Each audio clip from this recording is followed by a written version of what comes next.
Salut à tous, bienvenue dans l'émission A Minute to Midnight. Ici Tony, en direct de Nouvelle-Zélande, et aujourd'hui j'ai avec moi John Heller, qui est un invité régulier de l'émission, mais c'est la première fois qu'on se parle depuis mars. John, alors bienvenue à nouveau. Merci. On a tous les deux parcouru pas mal de kilomètres depuis la dernière fois qu'on s'est parlé. Carrément, oui, tu me racontais hors antenne ton long road trip, et bien sûr, moi j'étais aux États-Unis aussi. Donc, je veux dire, John, regarde, il se passe tellement de choses. Il y a littéralement 1 million de sujets dont on pourrait parler. Pour moi, ce qui ressort vraiment en ce moment, c'est que je pense que Donald Trump montre qui il est vraiment. Et il est en train de mettre en place tout ce système technocratique à grande échelle très rapidement, avec le Genius Act, le Big Beautiful Bill et de nombreuses autres choses. On voit toute l'infrastructure se mettre en place pour le système de la bête. Vraiment rapidement, sous nos yeux. Et bien sûr, il y a aussi le RealID, donc rien que là-dessus, il y a déjà énormément de choses. Oui, c'est vrai. Je pense vraiment que, tu sais, nous, ceux qui s'intéressent à la prophétie biblique et qui parlent des événements actuels et de la façon dont tout cela se relie, ce genre de choses. Parfois, tu sais, on se retrouve un peu embourbé dans la géopolitique, qui est extrêmement volatile, et on pourrait en parler pendant des heures. Mais du côté de la technologie en elle-même, tous les 6 à 8 semaines, je fais une émission sur la technologie, l'IA, le transhumanisme. Une table ronde avec Britt Gillette, Scott Townsend, Peter Garcia, Tom Hughes, Patrick Wood, où on s'assoit simplement pour discuter pendant 2 heures et demie ou 3 heures de certaines tendances qu'on observe dans la technologie. Et je pense qu'un bon point de départ, c'est ce que Patrick Wood a dit il y a quelques années. Lors d'une interview, je crois que c'était avec Tom Hughes. Et il a dit, vous savez, quand on entre dans cette période finale de l'histoire humaine, que certains appellent la tribulation, d'autres la 70e semaine, ce genre de choses, il y a des événements au milieu de cette période de 7 ans. Jésus a parlé de l'abomination, de la désolation. Et il y a tout un, vous savez, je l'ai appelé, je crois que j'ai commencé, je ne sais même pas si j'ai déjà fait cette conférence ou pas. J'ai commencé à préparer une conférence comme la semaine, au milieu de la semaine. Et parce que ce sera vraiment, vous savez, on parle de choses qui se passent très vite en ce moment, mais Patrick a souligné que lorsque l'Antéchrist se révélera vraiment, complètement, totalement à ce moment-là, il ne va pas, vous savez, revenir du temple de Jérusalem, où il s'est déclaré au-dessus de tout ce qui est appelé Dieu. Et il ne va pas non plus organiser une réunion avec le faux prophète en disant « Et, tu sais, est-ce qu'on peut lancer un financement participatif pour un système de contrôle afin qu'on puisse contrôler tout le monde, ce qu'ils font, comment ils achètent et vendent? » Parce que c'est de ça qu'il est question dans l'Apocalypse, chapitre 13, 17 et 18. Le point de Patrick, c'était que tout sera déjà prêt. Et tout ce qu'ils auront à faire, c'est d'appuyer sur l'interrupteur. Donc, en observant le domaine de l'IA, celui des technocrates et celui du transhumanisme, on pourrait en parler pendant des heures. Et je voudrais juste rappeler à tout le monde que cela fait 10 ans, en mai dernier, que Yuval Noah Harari s'est rendu dans la Silicon Valley, au siège de Google, pour donner une conférence. Et c'est une conférence que, je pense, aucun d'entre nous n'a découverte avant ces dernières années, mais que j'ai diffusée de nombreuses fois. Et il a dit ceci, « J'adore venir dans la Silicon Valley. Je retrouve mes amis, mais j'aime la Silicon Valley parce que c'est ici. » Et c'est exactement ce qu'il a dit. C'est ici que se créent les religions qui vont contrôler l'humanité et le 21e siècle. Voilà. Il a dit ça il y a 10 ans, et regardez où nous en sommes aujourd'hui. et c'est devenu. C'est une crise existentielle. Il y a 2 ans et demi, Tony, j'étais assis dans une chambre d'hôtel en Israël lors d'un sommet des médias chrétiens organisé par le gouvernement israélien. Et il y avait un homme d'affaires qui parlait. Vous pouvez trouver la vidéo en ligne sur le site du bureau de presse israélien. Et l'homme d'affaires disait qu'il parlait de ChatGPT, qui venait tout juste d'être lancé la semaine précédente. Donc, il avait déjà plus d'1 million de téléchargements. Et ce n'était pas très longtemps après qu'il y a eu cette explosion de nouveautés dans le domaine de l'intelligence artificielle.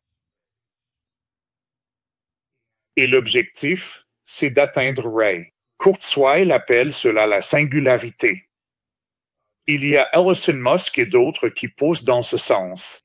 Et c'est une grille de contrôle totale et complète pour l'humanité. C'est ce que... Moi, j'ai 71 ans et je suis la prophétie biblique depuis que je suis enfant. Et il y a eu beaucoup de théories sur la façon dont ce système de contrôle de la marque de la bête pourrait apparaître. Et l'une des choses auxquelles nous n'avons jamais pu vraiment pointer du doigt, c'était quelque chose qui permettait un contrôle totalement global. Il y avait toujours des failles, d'une manière ou d'une autre. Et donc, cette histoire de technologie, je crois que lors de notre dernière table ronde, Patrick Wood et d'autres, peut-être quelqu'un d'autre, l'ont souligné. Par rapport à là où nous en sommes aujourd'hui. Quand on se projette dans 1 ou 2 ans, il parle d'un système d'IA qui serait au moins 10 000 fois plus puissant que ce que nous avons actuellement, ce qui est probablement déjà 10 000 fois plus puissant que ce que nous avions il y a 2 ans, quand ChatGPT est sorti.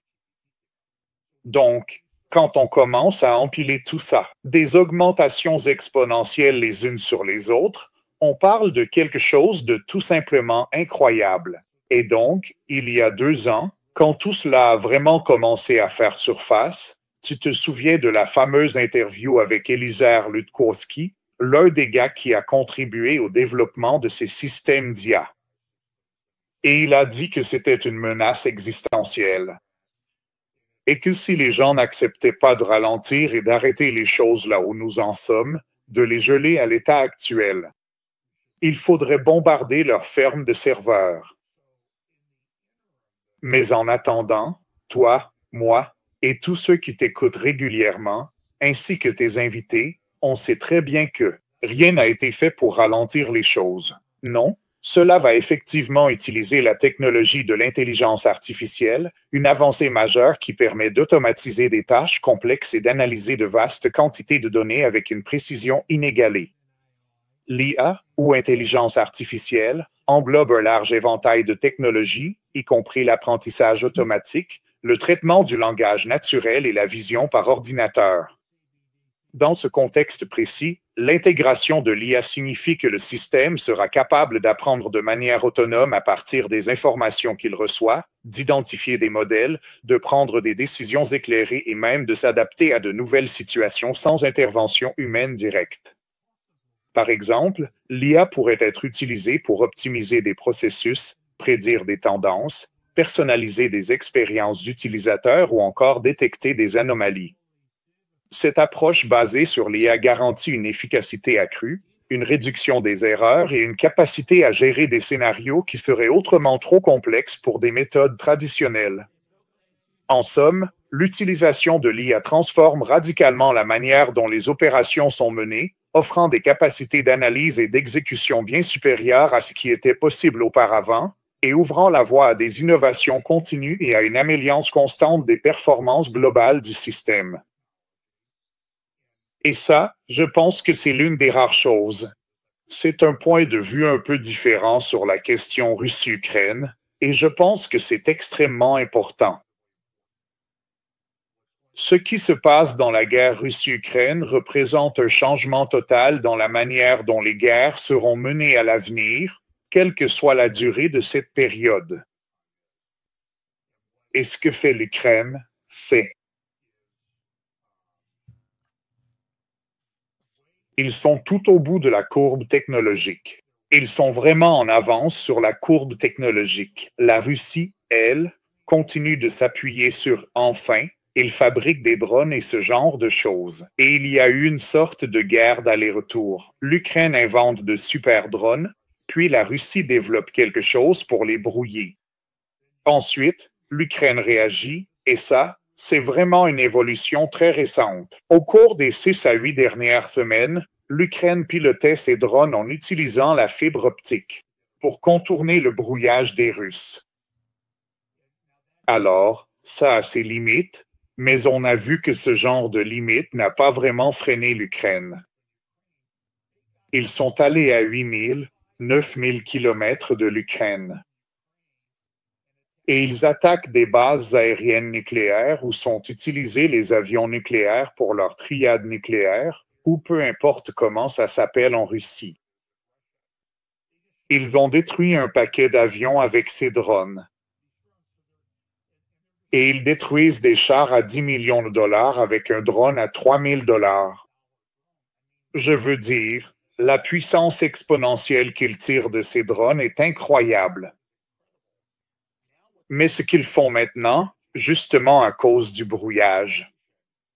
Et comme la fibre optique a ses limites, ils utilisent l'IA pour programmer des drones autonomes qui prendront eux-mêmes les décisions de tir.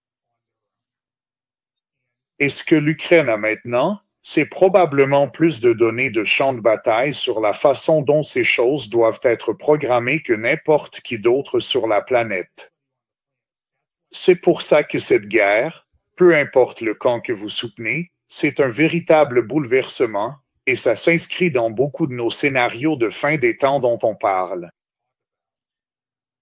Et vous voyez cette forme émerger. Vous avez mentionné le Genius Act. Il vient tout juste d'être adopté la semaine dernière. Et souvenons-nous, repensez Y, donc c'est. On enregistre ça autour du 21 juillet, non? Donc il y a 6 mois, non. Je crois que c'était il y a 7 mois, non. C'était il y a 6 mois. Trump est entré en fonction. Et quelle était l'image? Quelles étaient les images qui, du moins pour toi et moi, semblent les plus importantes de son investiture à son second mandat? Est-ce que tous les transhumanistes et technocrates étaient assis juste derrière lui?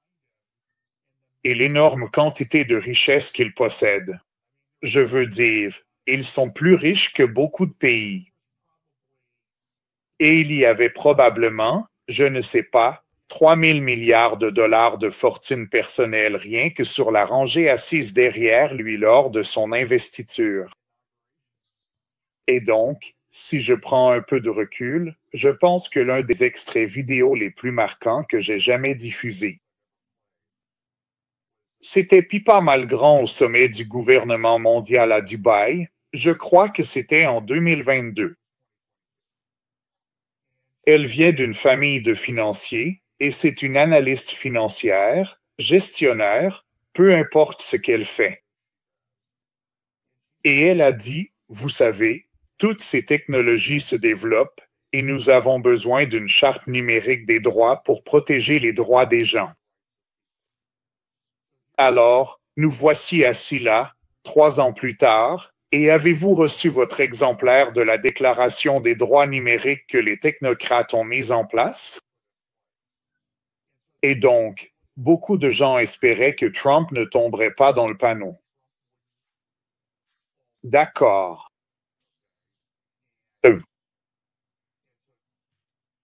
Alors maintenant, nous avons, dans le Genius Act, et je ne sais pas pourquoi on l'appelle Genius Act, il s'agit certainement d'une référence aux personnes qui l'ont promulgué et rédigé, à moins que vous ne disiez qu'elles sont mauvaises. Ça devrait s'appeler le Evil Genius Act.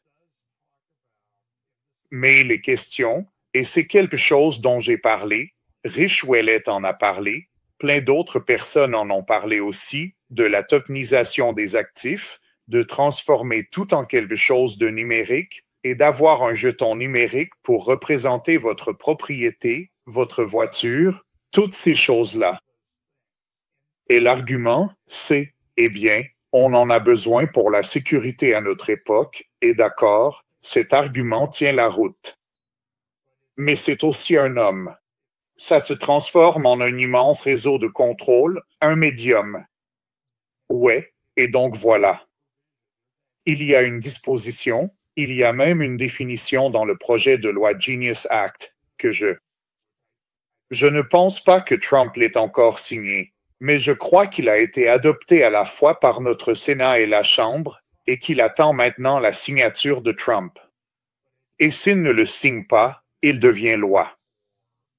Mais il contient des définitions pour les actifs numériques, la monnaie numérique, ce genre de choses. Et il est question de construire tout sur la blockchain. Et alors que Trump est arrivé au pouvoir, dès le premier jour, il a signé un décret disant « Pas de monnaie numérique de banque centrale ». Ce que tu viens de dire est 100% correct. La monnaie numérique de banque centrale utilise la blockchain. C'est de ça que parlait Pippa Malgrand il y a 3 ans et demi au sommet World Government. Et elle disait que c'était suffisamment sérieux. Nous avons besoin d'une déclaration des droits numériques. Et, d'ailleurs, il n'y a pas non plus de déclaration des droits numériques dans le Genius Act. C'est intéressant que beaucoup de gens aient dit au fil du temps que la Réserve fédérale serait sacrifiable dans les plans des élites.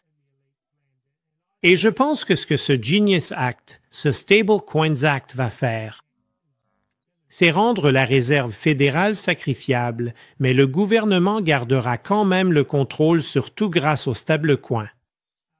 Ce ne sera pas nécessairement une monnaie numérique de banque centrale de la Réserve fédérale, mais il y aura quand même une supervision. Le gouvernement doit donner son approbation. Toute personne qui émet un stablecoin, si c'est un assez gros, doit avoir le soutien fédéral. Et puis les États soutiennent certains des plus petits. Donc, en gros, le gouvernement garde le contrôle et ils seront aussi programmables. Donc, c'est vraiment une monnaie numérique de banque centrale, tout sauf le nom. En ce qui me concerne, et ce n'est pas que je sois un expert en la matière, loin de là. Bien que je puisse avoir une certaine compréhension, voire une perspective personnelle sur ce sujet particulier, il est impératif de reconnaître et de souligner qu'il existe un nombre considérable d'individus, des experts reconnus dans leur domaine, des chercheurs éminents dont les travaux font autorité, des scientifiques dont les découvertes ont marqué leur discipline et des professionnels expérimentés qui ont consacré une part substantielle de leur vie à l'étude approfondie de ces questions. Ces personnes, dont l'expertise est incontestable et dont les connaissances dépassent de loin les miennes, possèdent une maîtrise et une compréhension bien plus approfondie de ces phénomènes complexes. Leurs analyses sont le fruit d'années de recherche rigoureuses, d'observations méticuleuses, d'expérimentations contrôlées et d'une réflexion critique constante. Par conséquent, lorsque ces figures d'autorité, dont le jugement est basé sur une somme colossale de données et d'expériences, affirment avec conviction que ce genre de choses est par là, nous entendons des événements d'une ampleur sans précédent, des découvertes d'une portée révolutionnaire, des développements technologiques ou sociétaux aux implications profondes ou des changements fondamentaux qui redéfinissent notre compréhension du monde est véritablement colossal, cela revêt une signification d'une importance capitale. Leur déclaration n'est pas une simple opinion, mais une conclusion étayée par des preuves solides et une expertise inégalée. La magnitude de ce dont nous parlons est si considérable qu'elle dépasse l'entendement commun et a des implications potentiellement transformatrices pour de nombreux aspects de notre société, de notre environnement, de notre économie, de notre culture ou même de notre compréhension de l'univers et de notre place en son sein. C'est une situation qui mérite une attention particulière, une analyse approfondie et une reconnaissance de son immense impact et de ses répercussions potentielles à long terme. Et puis, il y a eu le Real ID Act qui est arrivé et le projet de loi. Et c'est intéressant, je vois que Ray Harrison, qui était l'une des personnes que tu as mentionnées au tout début de l'administration Trump, tu sais, avec ça, il leur a présenté un projet de 500 milliards de dollars. Il serait maintenant, soi-disant, le deuxième homme le plus riche du monde. Je dirais qu'il y a probablement des gens en coulisses qui sont plus riches. Mais en apparence. Ouais, tout le truc d'Ellison, c'est la base de données d'Oracle. C'est une base de données. C'est comme ça qu'il, tu sais, interconnecte et extrait des informations des bases de données. C'est ce qui, si et si, s'il n'y a rien d'autre qui décrit la grille de contrôle, je ne sais pas ce qui le fait. Ouais. Et puis, c'est toujours intéressant, le nom qu'ils choisissent pour ces entreprises, Oracle. Tu vois, il y a des connotations philosophiques, religieuses derrière. Ouais, eh bien, j'imagine que tout ça se met en place. C'est une religion. Je peux voir comment le faux prophète et tout ça pourront utiliser l'IA pour l'image de la bête. Et tout ça, quand ça va vraiment arriver. Et tu parles souvent de Peter Thiel. Ouais, on veut parler de Peter Thiel. Ouais, juste rapidement, ouais. Eh bien, je ne sais pas si on peut parler de Peter Thiel rapidement. Ce serait bien. S'il pouvait se taire, on pourrait analyser ce qu'il a dit, mais il parle. Je pense que c'était le cas. Cette semaine, il a fait une interview avec le New York Times, avec Raoul Stolzat, qui est en quelque sorte un chrétien nominal, au New York Times. Et cela m'a amené à en regarder une partie. Vous pouvez la trouver sur YouTube. Elle date peut-être de 3 semaines si j'y pense. Donc là, c'est intéressant. Donc Peter Thiel se dit chrétien, investisseur précoce dans tout un tas de trucs comme Facebook, SpaceX, Airbnb. Milliardaire, soutien de la première heure, Donald Trump, principal donateur de la campagne de 2016, et il est aussi un ami et mentor de JD Vance, qui, probablement, si tout continue sur la même lancée et si les États-Unis existent toujours, dans 3 ans, il sera probablement le candidat républicain à la présidence. C'est un gars de l'Ohio, de Middleton, Ohio, pour être précis. Bref, voici un article. Le Spectator a une nouvelle couverture et elle porte sur l'IA. Et l'article principal du magazine vient tout juste de sortir. Mardi 15 juillet, là où la véritable menace de l'IA est spirituelle. C'est l'éditorial. On est conditionné à penser que toute menace existentielle venant des ordinateurs relève de la fiction, mais ce n'est pas de la fiction. Et il note ceci, juste ce paragraphe, dans une conversation avec le journaliste Ross Stout, qu'il demandait toujours s'il voulait que la race humaine perdure. Il semblait incertain. Je ne sais pas. Il a dit après un long silence, je voudrais. Il y a tellement de questions implicites là-dedans. Maintenant, la réponse simple à cette question, c'est oui, absolument. Ensuite, à la fin de l'entretien, je crois qu'il est en 3 parties. Ça dure plusieurs heures. Et j'en ai passé un extrait dans ma mise à jour prophétique le dimanche 20 juillet. Et il y a aussi de nombreux exemples ces derniers mois où Peter Thiel court partout pour faire des discours, des conférences TED ou autres, où il évoque sans cesse l'Antéchrist et l'Armageddon. Et il y a eu, je crois, un moment dans cette interview avec Ross où Douta lui a demandé « Êtes-vous l'Antéchrist ?» Maintenant, Il semblerait que la réponse à cette question, si vous me la posiez en ce moment, je dirais non, non, non, non. Il a marqué une pause. C'était encore une de ces pauses lourdes de sens. Et pourquoi cela se produit-il? Et il parlait, Tony, d'eschatologie. C'est donc le point que j'ai soulevé dans certaines de mes récentes interventions prophétiques.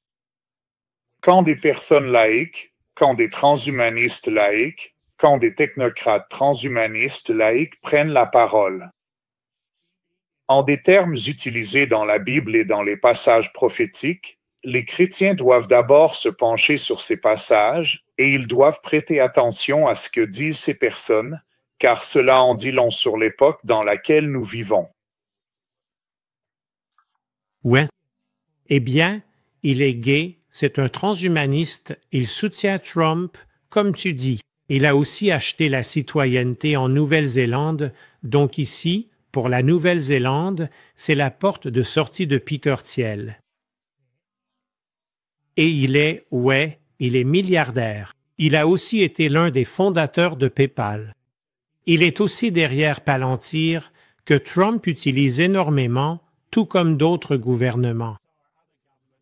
Ça fait partie de tout ce système de contrôle. Et pour la guerre, la technologie des drones et tout ce dont tu as parlé tout à l'heure, tout ça ramène à Peter Thiel. Oui, et cela nous ramène directement à Palantir, une entreprise technologique américaine spécialisée dans l'analyse de mégadonnées. Fondée en 2003 par Peter Thiel, Eric Scarp, Joe Lonsdale, Stephen Cohen et Nathan Gellings, Palantir est surtout connu pour ses logiciels d'analyse de données, Palantir Gotham et Palantir Foundry. Gotham est principalement utilisé par les agences gouvernementales et les services de renseignement pour des missions de contre-terrorisme et d'analyse de fraude, tandis que Foundry est destiné aux entreprises pour l'intégration et l'analyse de leurs données. L'entreprise a souvent été au centre de débats concernant la vie privée et l'éthique en raison de la nature sensible de ses activités et de ses clients, notamment des agences de sécurité et de défense. Son modèle d'affaires repose sur la fourniture de plateformes logicielles qui permettent à ses utilisateurs de donner un sens à de vastes quantités de données complexes, souvent disparates, afin de prendre des décisions éclairées. La discussion autour de Palantir est donc cruciale car elle touche à des questions fondamentales de surveillance, de sécurité nationale, de gestion des données et de l'impact de la technologie sur la société. C'est une entreprise qui incarne les défis et les opportunités de l'ère du délai et sa présence dans cette conversation est tout à fait pertinente pour comprendre les dynamiques actuelles. Oui, c'est bien cela. Mais il n'y a aucune régulation. Donc, je comprends d'où vient Alex Karp, parce qu'on vit dans un monde où la Russie, l'Ukraine, la Chine et des gens qui pourraient clairement être considérés comme nos ennemis foncent à toute vitesse là-dedans. Et personne, l'UE essaie de mettre en place des régulations. Mais c'est une blague. Parce que la Chine ne va pas suivre ça. La Chine va voler et faire ce qu'elle a toujours fait avec la technologie. Je ne sais pas quelle est la solution, d'accord? Tout ce que je sais, c'est que je vis dans un monde où ces choses-là ne vont pas faire marche arrière. Et je vis dans un monde où je regarde de plus en plus vers l'avenir. Au retour de Jésus pour remettre de l'ordre dans tout ce bazar, parce qu'à ce stade, je ne vois vraiment aucune autre solution. Il n'y a pas d'autre solution. Et les gens qui soutiennent, vous savez, comme les dominionnistes, les partisans des sept montagnes, qui est et qui ont encensé, vous savez, Trump comme s'il était un homme capable de lutter contre ça alors qu'en réalité, il s'est présenté et il le promeut. Eux, et oui, tu dis, oh, l'Amérique doit montrer l'exemple. C'est ce qu'ils disent, mais moi, je regarde ça et je me dis, c'est juste une prophétie biblique qui se réalise. Il n'y a aucun moyen d'arrêter ça. Peu importe qui tu mets là en tant que dirigeant ou quoi que ce soit, ça ne s'arrêtera pas et les gens peuvent, tu sais, avoir leur idée sur tel ou tel politicien qui serait l'homme que Dieu a placé là pour le moment ou peu importe. Eh bien, je vois, oui, d'accord, Dieu a tu sais, permis qu'il soit là pour faire avancer tout cet agenda qui nous conduit vers ces temps de la fin, des prophéties comme Apocalypse 13 et ainsi de suite. Donc, toute personne qui place son espoir dans un quelconque politicien ou une autre solution, je pense qu'il est temps. On a largement dépassé ce stade. Il faut qu'on réalise que c'est là que ça nous mène, et ensuite il faut qu'on réfléchisse à ce qu'on doit faire, chacun individuellement, pour garder notre vie en ordre, je suppose, et comment on peut, puiser dans la sagesse de Dieu dans cette situation parce que ça ne va pas disparaître. Comme tu l'as dit, ça ne va pas changer et tout ça est en train de se mettre en place très rapidement. Et si ce n'est qu'une question de quelques années avant que Jésus ne revienne, alors ça ne va pas s'arrêter. C'est la trajectoire sur laquelle on est et il faut vraiment que les gens l'intègrent. Ce n'est pas comme si, si on fait juste ceci et cela et qu'on met en place cette réglementation, on pourra ralentir, on pourra arrêter, on pourra réguler. C'est trop tard. Ouais, enfin, c'est difficile. Donc je ne veux pas, partir sur un autre sujet. Vous savez, c'est. Une partie de la difficulté qu'on a tous, c'est qu'on a ce biais de normalité. Vous voyez, on veut croire que tout va bien. Ouais. Et qu'il n'y a pas de raison de s'inquiéter, et je le ressens. Et donc je regarde, par exemple, toutes ces choses qui sortent de Washington, D.C. en ce moment, l'affaire Epstein, ceci est. Les dossiers sur la fausse affaire russe, et beaucoup de gens de mon bord politique, je suis conservateur, sont vraiment en colère à propos de beaucoup de choses, et c'est la base de Trump. Mais je suis aussi. J'étais avocat au procès, je sais à quel point ces affaires sont difficiles à monter. Et donc, les gens de Trump ne sont vraiment en place que depuis peut-être 4 mois. Et dans bien des cas, ils ne sont même pas encore en place parce que. Et donc, poursuivre des gens pour ces affaires-là est extrêmement difficile, même dans les meilleures conditions, et ça prend du temps. J'ai été impliqué dans une grosse affaire criminelle, pour un client. En fait, une partie de cette affaire est encore en cours. Ça a commencé en octobre 2002. Donc, voilà où on en est. Presque 23 ans plus tard, je travaille encore sur au moins un petit aspect de cette affaire. Il a fallu des années et des années pour tout assembler. Et donc, il faudra beaucoup de temps pour tout reconstituer une fois qu'on aura accès à tout ce qui concerne, par exemple, Epstein, la Russie et toutes ses affaires. Mais en attendant, les technocrates continuent d'avancer. Oui. Sans aucune restriction. En plus, le reste, c'est une distraction. Les gros titres parleront d'Obama et du complot contre l'administration Trump et ainsi de suite, et les gens vont y croire. Pendant ce temps, d'autres choses passent inaperçues et mettent en place cette grille de contrôle numérique, tandis que les gens sont divertis par des histoires sur telle ou telle célébrité qui fait ceci ou cela, et puis, oh, voici les dernières photos de quelqu'un. Elle n'a pas l'air mal pour ses 71 ans, non? Ou peu importe, et puis il y a, tu sais, toutes ces autres choses, et ça détourne l'attention des gens des vrais problèmes. Et tout ça, les choses vraiment importantes sont en train d'être mises en place comme de gros blocs de construction pour créer ce système à une vitesse fulgurante. C'est comme ça que je le vois. Oui, et donc, quand ce système de la marque de la bête arrivera, ce sera comme actionner un interrupteur. C'est tout ce qu'ils auront à faire. Ils n'auront pas à le construire. Ouais. Ils n'auront pas à le financer ou quoi que ce soit dans ce genre, et je dirais que je ne sais pas exactement à quoi ressemble ce système, mais je n'imagine pas qu'il lui manque quoi que ce soit qui n'existe pas déjà aujourd'hui. Ouais, c'est sûr, il se passe vraiment énormément de choses. Il s'agit juste de mettre ces dernières choses en place, comme les pièces d'un puzzle.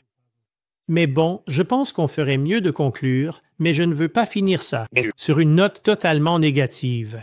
Donc, en tant que chrétien, John, on doit quand même garder l'espoir, on doit garder l'espoir en notre salut, on doit garder l'espoir pour notre avenir.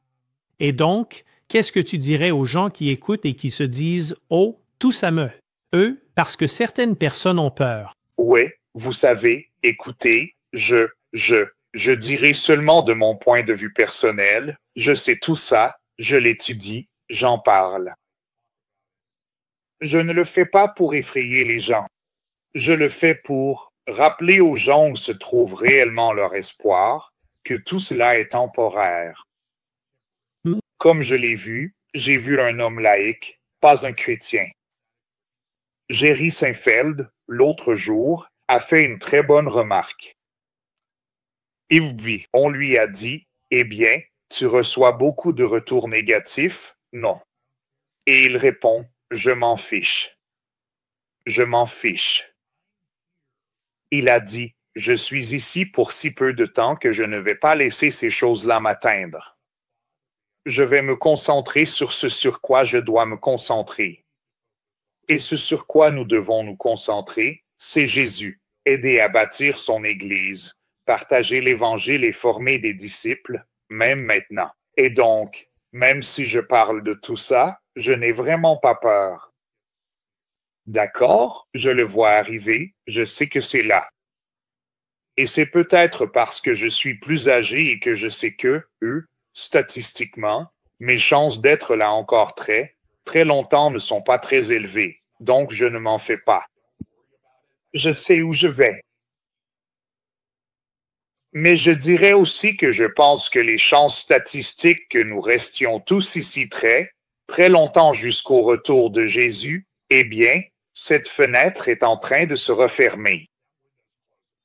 Alors les gens doivent se mettre en règle avec le Seigneur dès maintenant. Ce n'est pas quelque chose que l'on peut remettre à plus tard. Ça peut changer, et on a vu que ça pouvait changer très vite. Et comme tu le sais, ça se joue à de très nombreux niveaux. Ce n'est pas seulement le côté technologique.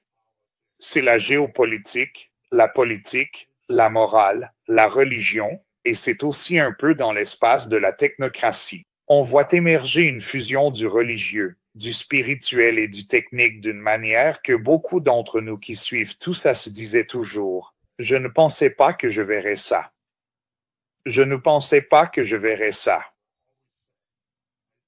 Et, j'ai plaisanté avec quelqu'un la semaine dernière en disant que je devrais peut-être installer une tirelire où, à chaque fois que tu dis ça, tu dois y mettre un billet de 20. Et puis, celui qui gère la tirelire pourrait prendre sa retraite et essayer de s'éloigner de tout ça. Mais, Ouais. je ne sais pas. Je ne passe pas mon temps. Je ne passe vraiment pas mon temps à m'inquiéter, parce que je sais où se trouve mon espérance et je sais quelle est ma destination finale avec le Seigneur. Et c'est ce qu'on doit faire. Et tous ceux qui ne connaissent pas le Seigneur doivent, eux, mettre leur vie en règle avec Dieu dès maintenant.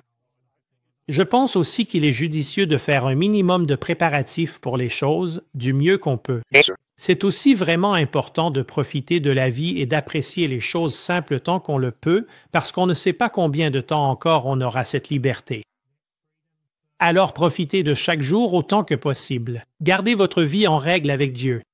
C'est bien de s'informer sur tout ça, mais il ne faut pas que ça vous obsède. C'est comme ça que je vois les